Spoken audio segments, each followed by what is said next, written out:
ರಾಜ್ಯ ಬಿಜೆಪಿಯಲ್ಲಿ ನಾಯಕತ್ವ ಕುರಿತಾದಂಥ ಬೆಳವಣಿಗೆ ಹಿನ್ನೆಲೆಯಲ್ಲಿ ಸಮನ್ವಯ ಸಮಿತಿ ಸಭೆ ನಡೆಯುವಂಥ ಸಾಧ್ಯತೆ ಇದೆ. ಆಗಸ್ಟ್ 20ರಂದು ಚಾಮರಾಜಪೇಟೆಯ RSS ಕಚೇರಿ ಕೇಶವಕೃಪಾದಲ್ಲಿ ಬಿಜೆಪಿ RSS ಮುಖಂಡರ ಸಭೆ ನಡೀತಾ ಇದೆ. PL ಸಂತೋಷ್ ಸೇರಿ ಕೇಂದ್ರ ಮುಖಂಡರು ಸಹ ಭಾಗಿಯಾಗ್ತಾ ಇದ್ದಾರೆ. ಚನ್ನಪಟ್ಟಣ ವಿಧಾನಸಭಾ ಉಪಚುನಾವಣೆಯಲ್ಲಿ ಸ್ಪರ್ಧಿಸಲು ಸಿಪಿ ಯೋಗೇಶ್ವರ್ ತೆರೆಮರೆ ಕಸರತ್ತು ನಡೆಸ್ತಾ ಇದ್ದಾರೆ. ಆದರೆ ಕೇಂದ್ರ ಸಚಿವ HD ಕುಮಾರಸ್ವಾಮಿ ಒಪ್ಪಿದ್ರೆ ಮಾತ್ರ ಯೋಗೇಶ್ವರ್ NDAಯಿಂದ ಸ್ಪರ್ಧಿಸಬಹುದು. ಆದರೆ ಬಿಜೆಪಿ ಚಿಹ್ನೆಯಿಂದಲೇ ಸ್ಪರ್ಧಿಸಲು CPY ಪಟ್ಟು ಹಿಡಿದಿದ್ದಾರೆ. ದೆಹಲಿಗೆ ತೆರಳಿದ್ದ ಯೋಗೇಶ್ವರ್ ಟಿಕೆಟ್ಗಾಗಿ ಕಸರತ್ತು ನಡೆಸ್ತಾ ಇದ್ದಾರೆ. ಕೇಂದ್ರ ಸಚಿವ ಪ್ರಹ್ಲಾದ್ ಜೋಶಿ ಮೂಲಕ ವರಿಷ್ಠರನ್ನ ಭೇಟಿಯಾಗಿ ಟಿಕೆಟ್ಗೆ ಮನವಿ ಮಾಡಿದ್ದಾರೆ. ಆದರೆ ಆಗಸ್ಟ್ 18ರ ಬಳಿಕ ದೆಹಲಿಗೆ ಬರುವಂತೆ ಯೋಗೇಶ್ವರ್ಗೆ ಹೈಕಮಾಂಡ್ ಸೂಚನೆ ಕೊಟ್ಟಿದೆ. ಮೈಸೂರು ಕೊಡಗು ಸಂಸದ ಯದುವೀರ್ ಅವರ ಅಧಿಕೃತ ಕಚೇರಿ ಉದ್ಘಾಟನೆಗೆ ಕೌಂಟ್ಡೌನ್ ಶುರುವಾಗಿದೆ. ಮೈಸೂರಿನ ಚಾಮರಾಜನಗರ ಜೋಡಿ ರಸ್ತೆಯ ಅರಮನೆ ಮುಂಭಾಗದ ನೆಲಮಹಡಿಯಲ್ಲಿ ಕಚೇರಿ ಮಧ್ಯಾಹ್ನ 3 ಗಂಟೆಗೆ ಉದ್ಘಾಟನೆ ಆಗಲಿದೆ. ನೂತನ ಕಚೇರಿಗೆ ಉದ್ಘಾಟನೆಗೆ ಸಂಸದ ಯದುವೀರ್ ಕೃಷ್ಣದತ್ತ ಚಾಮರಾಜ ಒಡೆಯರ್ ಆತ್ಮೀಯವಾಗಿ ಎಲ್ಲರನ್ನ ಆಹ್ವಾನಿಸಿದ್ದಾರೆ. ಸಿಎಂ ಸಿದ್ದರಾಮಯ್ಯಗೆ ಮೂಡಾ ಸಂಕಷ್ಟ ಮುಂದುವರೆದಿದೆ. ಮೈಸೂರಿನ ಸಾಮಾಜಿಕ ಕಾರ್ಯಕರ್ತ ಸ್ನೇಹಮಯಿ ಕೃಷ್ಣ ಸಲ್ಲಿಸಿದ್ದ ಅರ್ಜಿಯನ್ನು ಜಡ್ಜ್ ಸಂತೋಷ್ ಗಜಾನನ್ ಭಟ್ ವಿಚಾರಣೆ ನಡೆಸಿದ್ರು. ಆಗಸ್ಟ್ 20ರಂದು ಆದೇಶ ಪ್ರಕಟವಾಗುತ್ತೆ. ತುಂಗಭದ್ರಾ ಜಲಾಶಯದ 19ನೇ ಕ್ರಸ್ಟ್ ಗೇಟ್ ಕೊಚ್ಚಿ ಹೋಗಿ ಇಂದಿಗೆ 4 ದಿನವಾಗಿದೆ. ಇವರೆಗೂ 21 TMC ನೀರು ಪೋಲಾಗಿದ್ದು 3 ದಿನಗಳಿಂದ ಬರೋಬ್ಬರಿ 21 TMCಯಷ್ಟು ನೀರು ಖಾಲಿಯಾಗಿದೆ. ಮುರಿದು ಹೋದ ಗೇಟ್ನಿಂದಲೇ 35,000ಕ್ಕೂ ಹೆಚ್ಚು ಕ್ಯೂಸೆಕ್ಸ್ ನೀರು ಹರಿದು ಹೋಗ್ತಾ ಇದೆ. ಡ್ಯಾಮ್ ನಿರ್ಮಾಣ ಆದ 45 ವರ್ಷಗಳಿಗೆ ಗೇಟ್ಗಳನ್ನು ಬದಲಿಸಬೇಕು ಎಂದು ಡ್ಯಾಮ್ ಸುರಕ್ಷತಾ ತಜ್ಞ ಕನ್ನಯ್ಯ ನಾಯ್ಡು ಹೇಳಿದ್ದಾರೆ. ಕೊಪ್ಪದಲ್ಲಿ ಮಾತನಾಡಿದ ಅವರು, ತುಂಗಭದ್ರಾ ಡ್ಯಾಮ್ನಲ್ಲಿ 70 ವರ್ಷವಾದರೂ ಕೂಡ ಗೇಟ್ ಬದಲಿಸ್ತಿಲ್ಲ, ಎಲ್ಲ ಗೇಟ್ಗಳು ಎಕ್ಸ್ಪೈರಿ ಆಗಿವೆ ಅಂತ ಕಳವಳವನ್ನು ವ್ಯಕ್ತಪಡಿಸಿದ್ದಾರೆ. ತುಂಗಭದ್ರಾ ಡ್ಯಾಮ್ಗೆ ತಾತ್ಕಾಲಿಕ ಗೇಟ್ ಅಳವಡಿಸಲು ನಿನ್ನೆ ಮೊದಲು ಪ್ರಯತ್ನ ನಡೆದಿತ್ತು. 25 TMC ನೀರು ಹೊರ ಹೋಗ್ತಾ ಇದ್ದಂತೆ ತಾತ್ಕಾಲಿಕ ಗೇಟ್ ಅಳವಡಿಸಲು ಸಿದ್ಧತೆ ನಡೀತಾ ಇದೆ. ಹೀಗಾಗಿ ಜಲಾಶಯದ ಬಳಿ 2 ಬೃಹತ್ ಕ್ರೇನ್ಗಳು ಬಂದಿದ್ದು ಈಗಾಗಲೇ ನಾರಾಯಣ ಇಂಜಿನಿಯರಿಂಗ್ ಹಾಗೂ ಹಮೀದ್ ಇಂಜಿನಿಯರಿಂಗ್ನಲ್ಲಿ ನಿರ್ಮಾಣವಾಗಿರುವಂಥ ಗೇಟ್ ಅಳವಡಿಕೆ ನಡೆಯುತ್ತೆ.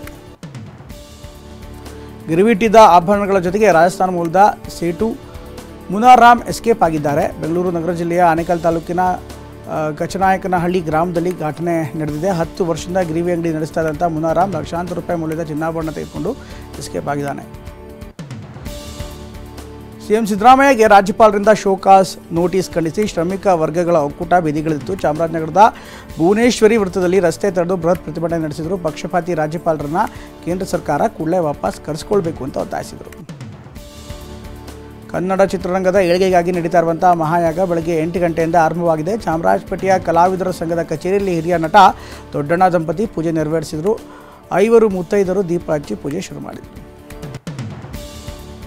ಸ್ಯಾಂಡಲ್ವುಡ್ ಏಳಿಗೆಗಾಗಿ ನಡೀತಾ ಇರುವಂಥ ಮಹಾಯಾಗದಲ್ಲಿ ಹಿರಿಯ ನಟಿಯರು ಭಾಗಿಯಾಗಿದ್ದರು. ಶಾಂತಲಾ, ಮಾಲತಿ ಶ್ರೀ, ಮೈಸೂರು, ಪದ್ಮಜಾ ರಾವ್, ಪದ್ಮಾ ವಾಸಂತಿ, ಪದ್ಮಿನಿ ಉಪಸ್ಥಿತರಿದ್ದರು. ಇನ್ನೂ ಹಲವು ನಟಿಯರು, ನಿರ್ಮಾಪಕರು, ನಿರ್ದೇಶಕರು ಭಾಗಿಯಾಗುವಂಥ ಸಾಧ್ಯತೆ ಇದೆ. ಲೋಕಸಭೆಯಲ್ಲಿ ಅಧಿಕೃತ ವಿಪಕ್ಷ ಸ್ಥಾನ ಪಡೆದಿರುವಂಥ ಕಾಂಗ್ರೆಸ್ ಮೋದಿ ನೇತೃತ್ವದ ಕೇಂದ್ರ ಸರ್ಕಾರದ ವಿರುದ್ಧ ಸಮರ ಸಾರಿದೆ. ಮೋದಿ ಸರ್ಕಾರವನ್ನು ಇಕ್ಕಟ್ಟಿನಲ್ಲಿ ಸಿಲುಕಿಸೋದಕ್ಕೆ ಎಲ್ಲ ರಾಜ್ಯಗಳ ಕಾಂಗ್ರೆಸ್ ಅಧ್ಯಕ್ಷರ ಜೊತೆಗೆ AICC ಅಧ್ಯಕ್ಷ ಮಲ್ಲಿಕಾರ್ಜುನ್ ಖರ್ಗೆ ಸಭೆ ನಡೆಸಿದ್ದಾರೆ. ಅದಾನಿ ಹಗರಣದಲ್ಲಿ SEBI ಮುಖ್ಯಸ್ಥ ಮಾಧವಿ ಪುರಿ ಬುಚ್ ಮತ್ತು ಆಕೆಯ ಪತಿ ಪಾಲ್ದಾರ ಎಂದು ಹಿಡನ್ಬರ್ಗ್ ಸಂಸ್ಥೆ ಆರೋಪಿಸಿದೆ. ಇದೇ ವಿಚಾರಕ್ಕೆ ಆಗಸ್ಟ್ 22ರಂದು ಕಾಂಗ್ರೆಸ್ ರಾಷ್ಟ್ರವ್ಯಾಪಿ ಪ್ರತಿಭಟನೆಗೆ ಕರೆ ಕೊಟ್ಟಿದೆ. ಎಲ್ಲ ರಾಜ್ಯಗಳ ಜಾರಿ ನಿರ್ದೇಶನಾಲಯ ಕಚೇರಿ ಎದುರು ಬೃಹತ್ ಪ್ರೊಟೆಸ್ಟ್ ಮಾಡಲಿದ್ದಾರೆ.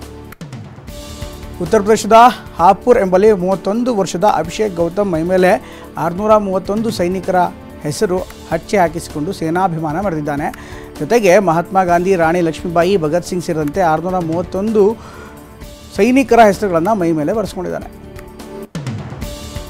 ಬಾಂಗ್ಲಾದಲ್ಲಿ ಆಗಸ್ಟ್ 15ರಂದು ರಾಷ್ಟ್ರೀಯ ಶೋಕ ದಿನಾಚರಣೆ ದಿನವನ್ನು ಗೌರವಯುತವಾಗಿ ಮತ್ತು ಗಂಭೀರವಾಗಿ ಆಚರಿಸುವಂತೆ ಶೇಖ್ ಹಸೀನಾ ತಮ್ಮ ಪುತ್ರನ ಮೂಲಕ ಮನವಿ ಮಾಡಿದ್ದಾರೆ. ಕಳೆದ ಜುಲೈನಿಂದ ಪ್ರತಿಭಟನೆ ಹೆಸರಲ್ಲಿ ವಿಧ್ವಂಸಕ ಕೃತ್ಯಗಳು ನಡೀತಾ ಇವೆ. ವಿಧ್ವಂಸಕ ಕೃತ್ಯಗಳಲ್ಲಿ ಭಾಗಿಯಾದವರನ್ನು ಸೂಕ್ತ ತನಿಖೆಗೆ ಒಳಪಡಿಸಬೇಕು ಅಂತ ಹಸೀನಾ ಹೇಳಿದ್ದಾರೆ.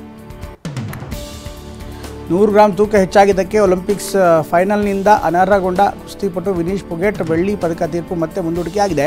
ಅಂತಾರಾಷ್ಟ್ರೀಯ ಮಧ್ಯಸ್ಥಿಕೆ ಕ್ರೀಡಾ ನ್ಯಾಯಮಂಡಳಿ ಆಗಸ್ಟ್ 16ರಂದು ಸ್ಥಳೀಯ ಕಾಲಮಾನ 6 ಗಂಟೆಗೆ ತೀರ್ಪು ನೀಡೋದಾಗಿ ಹೇಳಿದೆ. ಪ್ಯಾರಿಸ್ನಿಂದ ಹಿಂದಿರುಗಿದ ಶೂಟರ್ ಮನು ಭಾಕರ್ ಶೂಟಿಂಗ್ನಿಂದ 3 ತಿಂಗಳ ವಿರಾಮ ತೆಗೆದುಕೊಳ್ಳಲು ಮುಂದಾಗಿದ್ದಾರೆ. ಹೀಗಾಗಿ ಅಕ್ಟೋಬರ್ನಲ್ಲಿ ನಡೆಯಲಿರುವಂಥ ಶೂಟಿಂಗ್ ವಿಶ್ವಕಪ್ನಿಂದ ಹೊರಗುಳಿಯಲಿದ್ದಾರೆ ಅಂತ ಕೋಚ್ ರಾಣಾ ಹೇಳಿದ್ದಾರೆ. IPLನಲ್ಲಿ ನಾನು RCB ತಂಡವನ್ನು ಹೆಚ್ಚಾಗಿ ಇಷ್ಟಪಡ್ತೀನಿ ಅಂತ ಭಾರತ ಫುಟ್ಬಾಲ್ ತಂಡದ ನಾಯಕ ಸುನಿಲ್ ಛೆಟ್ರಿ ಹೇಳಿದ್ದಾರೆ. ವಿರಾಟ್ ಕೊಹ್ಲಿ ಅವರ ಬ್ಯಾಟಿಂಗ್ ನೋಡಲು ನಾನು ಸದಾ ಕಾಯ್ತಾ ಇರ್ತೇನೆ. ಕೊಹ್ಲಿ ಬ್ಯಾಟಿಂಗ್ ನೋಡಲೆಂದೇ ಟಿವಿ ನೋಡೋದಾಗಿ ಸುನಿಲ್ ಛೆಟ್ರಿ ಹೇಳಿದ್ದಾರೆ. ಇಂಗ್ಲೆಂಡ್ ತಂಡದ ಸ್ಟಾರ್ ಆಲ್ರೌಂಡರ್ ಬೆನ್ ಸ್ಟೋಕ್ ಮಂಡಿಗಾಯದ ನೋವಿನಿಂದ ಬಳಲ್ತಾ ಇದ್ದಾರೆ. ಹೀಗಾಗಿ ಬೆನ್ ಸ್ಟೋಕ್ ಶ್ರೀಲಂಕಾ ಸರಣಿಯಲ್ಲಿ ಭಾಗಿಯಾಗುವ ಸಾಧ್ಯತೆ ತೀರಾ ಕಡಿಮೆ ಇದೆ. ಆಗಸ್ಟ್ 21ರಿಂದ 3 ಪಂದ್ಯಗಳ ಟೆಸ್ಟ್ ಸರಣಿ ಆರಂಭವಾಗಲಿದೆ. ಒಲಿಂಪಿಕ್ಸ್ ಜಾವ್ಲಿನ್ ಥ್ರೋನಲ್ಲಿ ಬಂಗಾರ ಪದಕ ಗೆದ್ದ ನದೀಮ್ಗೆ 10 ಕೋಟಿ ರೂಪಾಯಿ ಉಡುಗೊರೆ ಜೊತೆಗೆ ಕಾರು ಗಿಫ್ಟ್ ಆಗಿ ಸಿಕ್ಕಿದೆ.